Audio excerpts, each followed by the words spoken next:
Ça va calmer les gens jusqu'à ce que l'on revive finalement une situation à la Abu Dhabi, puisque clairement, changer de tireur ne change pas le fait que c'est l'arme qui tue. Ah enfin, on en a mis du temps à voir la FIA se faire enfin un petit peu déglinguer dans l'autre sens après Abu Dhabi. J'ai vraiment cru que la FIA allait passer une année presque tranquille. J'ai eu peur, là c'est bon.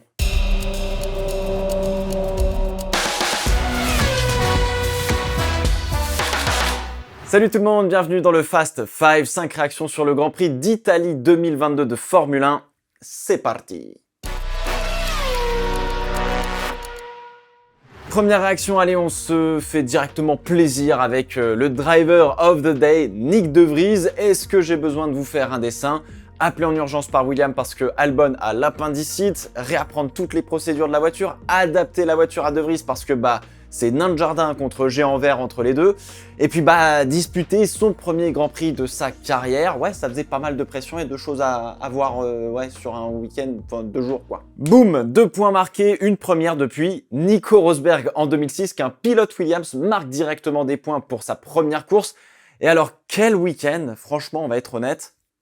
Le petit De Vries là, moi je l'aime bien. Q2 le samedi, qualifié P13 en sachant que il se gourre sur la balance de frein, ce qui lui fait mettre à la dernière tentative qu'il avait à la poubelle. Parti P8 aux côtés de Verstappen avec toutes les pénalités qu'il y avait sur la grille. Il a été tout le temps dans la boîte de vitesse de Pierre Gasly et de Daniel Ricciardo pendant toute la course. Alors, gros rythme, beaucoup de vitesse de pointe qui l'a quand même bien aidé parce que le deuxième secteur, avec des virages un petit peu sinueux, entre guillemets, la Williams, elle glissait tout le temps. Ça perdait un max de terrain sur l'AlphaTauri, mais du coup, dans les lignes droites, ça arrivait à se rattraper un petit peu, quoi. Donc, ça lui a bien servi, cette vitesse de pointe. Premier long relais sur les softs qu'il a réussi à faire tenir. Il a rétorqué à la tentative d'undercut de Gasly sur Ricciardo, qui d'ailleurs n'a pas fonctionné. Il a mis des médiums pour probablement aller au bout alors qu'il reste un peu plus de 30 tours je crois. Ça allait être chaud parce que il était tout le temps en lice quand même pour les points et tout le temps en glisse avec sa voiture. Alors ça ne l'a pas empêché de souffrir en fin de course et d'être sous la menace de Guan Yu Zhou qui quand même quand la voiture elle fonctionne normalement lui il arrive à rouler correctement. Mais finalement safety car qui l'a un petit peu sauvé, le Nyck De Vries. Il était un petit peu à bout physiquement, les pneus étaient morts, mais finalement, même chez Guan Yu Zhou, il y avait aussi un petit peu de la tension parce que il voulait pas mettre tout à la poubelle, surtout qu'il était sur un point durement gagné pour Alfa Romeo, enfin.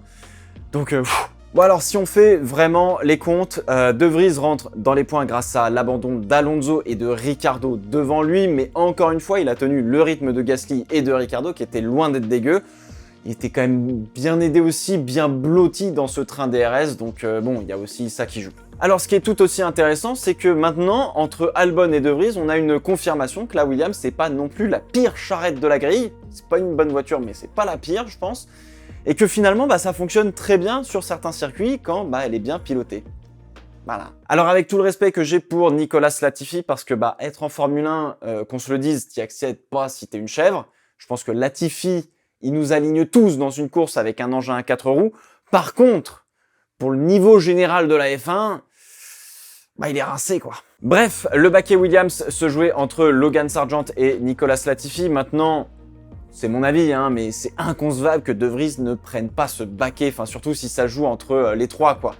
Je m'appelle Dorrington Capital, j'appelle Jost Capito, je lui dis bon, c'est combien pour prendre le petit gamin et virer le Canadien? Pour Singapour directement, on n'en parle plus, tu fais un chèque, bisous, au revoir, terminé quoi. Alors pour la petite stat quand même à noter, je pense que vous l'avez vu, De Vries avec cette seule course vient de reléguer Latifi à la 21e place du classement général des pilotes qui à la base compte 20 pilotes et l'enfonce dans le fait que c'est toujours le seul à ne pas avoir marqué de points cette saison. Voilà, on verra ce que ça donne pour De Vries, on n'est pas au bout de nos surprises. Bon allez, on reste un petit peu dans le paquet dans lequel se trouvait De Vries pour parler de Daniel Ricciardo et de Pierre Gasly. Alors, on m'a accusé d'avoir fait une attaque frontale indécente visiblement sur Daniel Ricciardo dans une autre vidéo, je sais plus laquelle c'était. On le rappelle, Daniel Ricciardo à Zandvoort c'est P17 à la régulière en termes de rythme de course. Là en Italie, bizarrement, comme l'année dernière, c'est un petit peu mieux. En vrai, bon week-end dans l'ensemble de la part de Daniel Ricciardo, il se qualifie en Q3 aux côtés de Lando Norris. Alors, je temporise encore une fois, il prend quand même 4 dixièmes. Quand c'est Sainz, Perez ou Russell qui prend 4 dixièmes par le coéquipier, ça lâche des grandes phrases. Là, personne ne dit rien, tout le monde est content. Bon alors, quand même, bon départ P4, contrairement à Norris qui était en train de caler littéralement sur la grille. Et derrière, il avait quand même du rythme, suffisamment pour retenir Gasly, mais bien trop peu pour finalement se faire décrocher à une vitesse assez indécente, sachant que les médiums qu'il avait forcément jouaient par rapport au soft des trois fous furieux qu'il y avait devant, qui étaient donc Leclerc, Russell et Verstappen. En allongeant le relais, Norris arrive à faire fonctionner un giga overcut général entre guillemets pour se retrouver 7ème en tête de ce peloton, ce qui est malheureusement hyper dommage tant Alpine a été dans la sauce sur cette course. C'était le moment de marquer un max de points pour McLaren. Et ça n'a pas été aussi ça que bien. Enfin, dommage. Alors Alpine s'en sort vraiment bien parce que Ricciardo abandonne, seul Norris marque des points alors qu'Esteban n'avait pas de rythme et qu'Alonso a abandonné malgré un bon début de course. Une belle occasion manquée pour McLaren, un petit peu moins de 20 points les séparent au championnat. On va tranquillement voir comment la situation se décante au fur et à mesure jusqu'à la fin de la saison. Alors je trouve personnellement que Norris et McLaren surperforment seuls face aux deux Alpines d'Ocon et Alonso qui sont bien plus régulières et qui ont progressé toute la saison. Là où c'est vraiment beaucoup plus difficile de voir chez McLaren ce qui se passe. Dommage pour Ricciardo de ne pas avoir marqué de points sur ce Grand Prix, il les méritait vraiment pour le coup. Alors, cela change rien au fait qu'il n'arrive toujours pas à s'adapter à la McLaren et a fortiori à la réglementation 2022 visiblement. Depuis l'époque Red Bull, fin 2018, Ricciardo c'est 3 podiums dont une victoire qui, pour ma part, est inexplicable. C'est vraiment dommage, c'est de base loin d'être un mauvais pilote.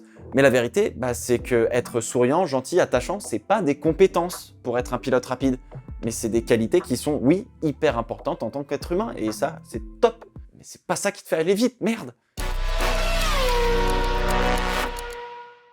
Bon alors, je voulais forcément parler de Sainz, mais cela m'amène à parler d'Hamilton aussi. Et je trouve que la course de Monza nous a livré une donnée super intéressante pour le coup. Alors, surtout le début de course en fait. Hamilton et Sainz partaient en fond de grille, Hamilton avant-dernier, Sainz juste devant. On a là la différence d'habitude du peloton entre un Sainz qui a passé les dernières années de sa carrière dans ce bordel et Hamilton qui était plutôt aux avant-postes à gérer ce qu'il y avait derrière lui.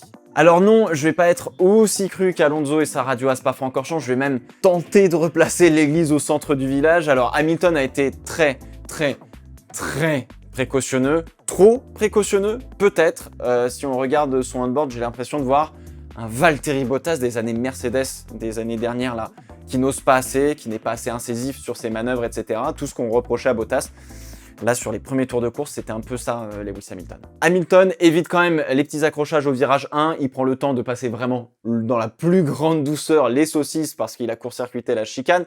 Mais derrière, en fait, les attaques qu'il fait ne portent pas leurs fruits car il se retrouve toujours dans des positions où l'adversaire devant reprend l'avantage en fin de manœuvre. Et ça dure pendant 3, 4, 5 tours je dirais, et Tsunoda pour le coup lui il a défendu toute sa vie contre Lewis Hamilton. Et puis à un moment, ça y est, il commence enfin à lâcher des vrais freinages, à aller chercher ses adversaires sans prendre des risques démesurés, et à l'inverse, Sainz il en a pris tout de suite des risques, si bien que Perez ne l'avait pas vu dans la Curva Grande, et on est passé à 5 mm d'un énorme carton à la Romain Grosjean à Bahreïn.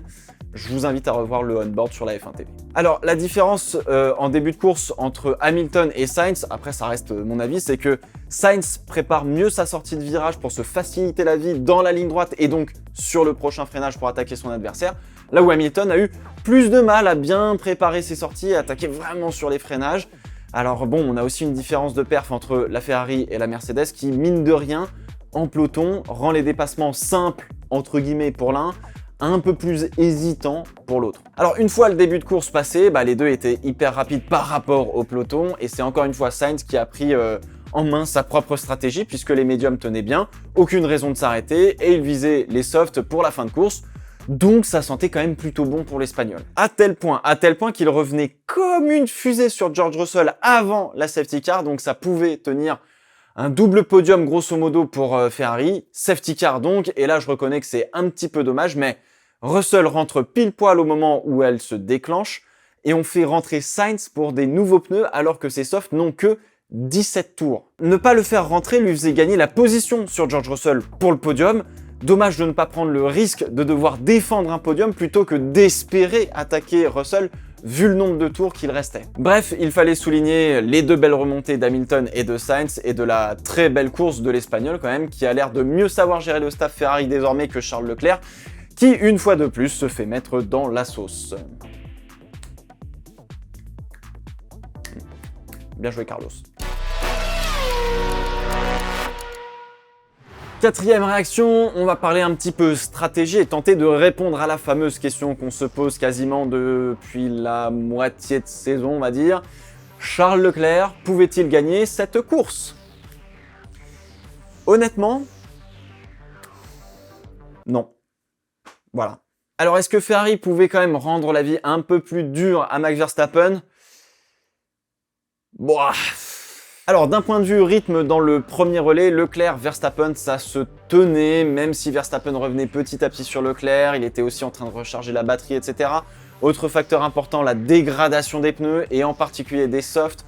Alors, chez Leclerc et globalement tout le monde, ça usait quand même bien sur l'avant gauche, surtout, qui est très sollicité sur circuit, quand Verstappen avait des pneus nickel, comme dirait Franck Montagny.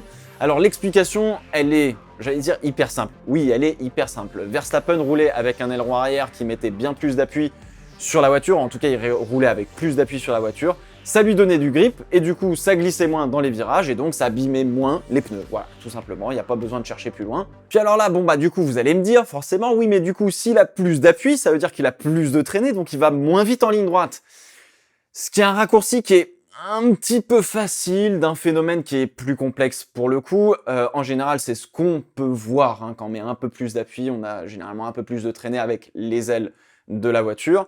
Mais dans le cas de la Red Bull, en fait, on a une grande efficacité aérodynamique et qui est meilleure de tout le plateau et meilleure que chez Ferrari. En fait, c'est-à-dire qu'on arrive à produire de l'appui aérodynamique tout en faisant en sorte que l'on ait le moins de traînée possible. Entendez par là qu'on arrive à appuyer la voiture en général pour passer les virages bien comme il faut, sans que ça la ralentisse trop dans la ligne droite.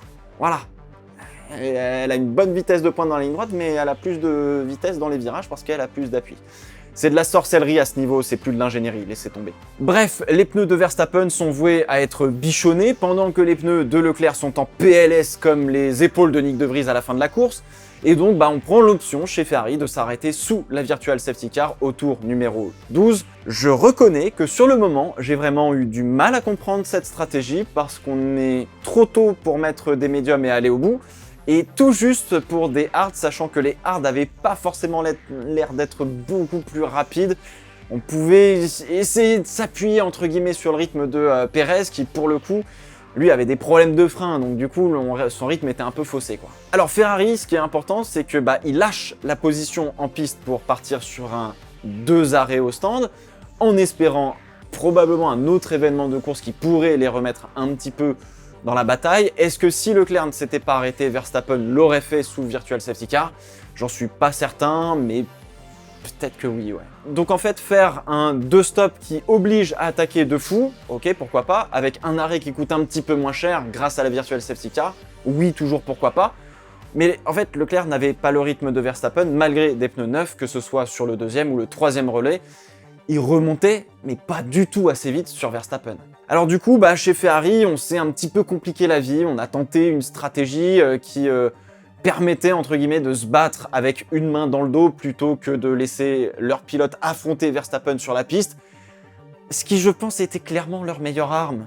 Faut croire en Charles Leclerc, putain. Alors, est-ce une erreur stratégique? Perdre au 12e tour ou perdre quelques tours plus tard avec le DRS de Verstappen? L'issue allait malheureusement être la même, mais clairement, je pense que ce n'était pas la meilleure stratégie qu'ils avaient à leur disposition du coup. Pour terminer, si Verstappen marque plus de 22 points que Leclerc au prochain Grand Prix, à Singapour, il sera sacré champion. Alors, si on reste un petit peu réaliste, Verstappen devrait être couronné grosso modo Grand Prix du Japon, Grand Prix des États-Unis, à peu près par là. On termine en beauté avec la fameuse safety car et le mécontentement général des fans, et je dois dire que moi ça m'a fait bien marrer. Abu Dhabi, on a relancé pour un tour dans la précipitation en tordant un peu le règlement, tout le monde a gueulé. Alors là, pour une fois qu'on applique parfaitement toute la procédure correctement et qu'on termine sous safety car, une course qui était d'ailleurs quasiment jouée, ça va pas non plus. Ça ne va pas non plus. Eh mon vieux, putain, qu'est-ce que ça aurait été de terminer la saison 2021 sous safety car, avec toute la tension qu'il y avait, etc., quand on voit ce que ça peut donner pour un Grand Prix d'Italie qui est en cours, fin de saison, sans autre enjeu, tout de même beau, on va pas se le cacher, que de voir, d'avoir l'espoir en tout cas, de voir un Charles Leclerc déchaîner les foules en remportant son Grand Prix à domicile, entre guillemets. Bon alors, la procédure de la safety car a été parfaitement respectée. Toutes les règles ont été respectées. Je rappelle encore une fois que la safety car, ou le drapeau rouge d'ailleurs, sont des procédures de sécurité et leurs conséquences servent parfois le spectacle et le desservent de temps en temps. L'arrêt du leader pour mettre les softs au moment où la safety car est sortie, donc on parle de Max Verstappen, a pas mal retardé en fait le fait de devoir regrouper le paquet et le fait que la voiture de Ricciardo ne puisse pas passer au point mort, a demandé l'intervention d'un engin sur la piste. Jusque-là, rien d'anormal. Une safety car, oui, un drapeau rouge, ça aurait été un peu trop exagéré. Alors en fait, toutes les voitures devaient être regroupées pour être à faible allure derrière la safety car, peu importe l'ordre, en passant sur les lieux de l'incident, plutôt qu'à vive allure un peu éparpillée sur tout le circuit. Donc la safety car n'avait pas encore le leader derrière, il n'y a pas de règle concernant ça, et c'est totalement normal. Ensuite, il fallait laisser les voitures passer pour que la voiture de sécurité récupère le leader, puis une fois regroupées, fallait laisser les voitures retardataires passer pour que on puisse faire une relance correcte. Bref, la procédure, elle prend quand même du temps. Donc non, personne peut gueuler sur le fait qu'on termine sous safety car, car le règlement a été scrupuleusement respecté, et que si parfois la safety car nous relance l'intérêt d'une course, parfois elle le coupe d'un coup sec, et finir sous safety car, c'est arrivé un paquet de fois dans l'histoire de la Formule 1. Même si la safety car, dans l'histoire de la Formule 1, ça fait 20-25 ans que ça existe, quoi. En revanche, la question qu'on peut se poser, et où on peut justement gueuler, parce qu'on a besoin de gueuler en vrai, est-ce que le règlement est le bon pour concilier sport et spectacle pour les fans? Alors dans la vidéo que je vous avais faite sur le Grand Prix d'Abu Dhabi 2021, je parlais en solution d'un drapeau rouge de compétition différent d'un drapeau rouge normal. Un peu une sorte de green-white checkered, pour ceux qui connaissent, utilisé en NASCAR pour terminer une course sous drapeau vert, quoi qu'il arrive, de toujours faire une relance avec un tour et on passe la ligne d'arrivée. Alors moi personnellement, je trouvais la solution assez simple, qui fonctionne plutôt bien et qui mériterait quand même d'être un petit peu adaptée et de ne servir qu'en dernier recours entre guillemets. Bakou l'année dernière était incroyable, même si au final je trouve que redonner un départ arrêté désacralise un peu le premier départ d'une certaine façon. Mais ça me va, moi perso je suis à fond pour ça, je suis à fond pour qu'on termine sous drapeau vert, c'est obligatoire. Mais aujourd'hui, j'ai des doutes. Quand je vois qu'on a des teubés qui sont capables de crier au complot sur l'arrêt en piste de Tsunoda à Zandvoort, je me dis qu'intellectuellement, on mérite de finir sous safety car ce Grand Prix d'Italie, et c'est triste. Je suis désolé, mais si c'est pour refoutre le feu tout le temps dès qu'il y a une safety car, moi ça me...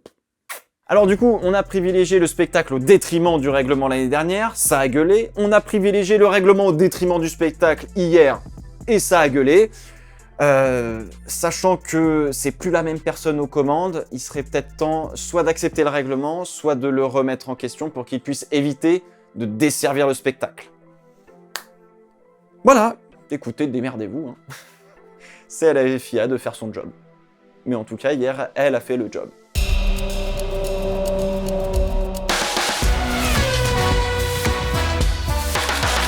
Allez, je vous laisse avec un bon gros bonus quand même. Bravo à Victor Martins qui remporte la FIA F3 après de longues minutes et de calculs de pénalité pour savoir si c'était le cas ou pas. Dommage pour Isack Hadjar qui s'est malheureusement handicapé tout seul en sortant de la piste en qualification.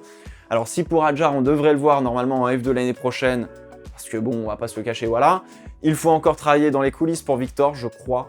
Mais bon, je me dis que ça devrait le faire aussi. Dommage aussi pour Théo Pourchaire qui abdique en Formule 2 avec un week-end encore une fois particulièrement difficile. Depuis Spa, on sentait que ça lui filait un petit peu entre les mains. Là, c'est terminé. Il reste encore Abu Dhabi pour la F2, l'occasion de briller une dernière fois avant de voir ce que le futur va lui réserver à ce Théo Pourchaire. Mais... j'espère qu'il va s'en sortir. Voilà, c'est la fin de ce Fast 5, j'espère qu'il vous a plu. N'hésitez pas à me donner vos réactions dans les commentaires. On se retrouve dans 3 semaines pour le Fast 5 du Grand Prix de Singapour. D'ici là, portez-vous bien. Ciao, ciao.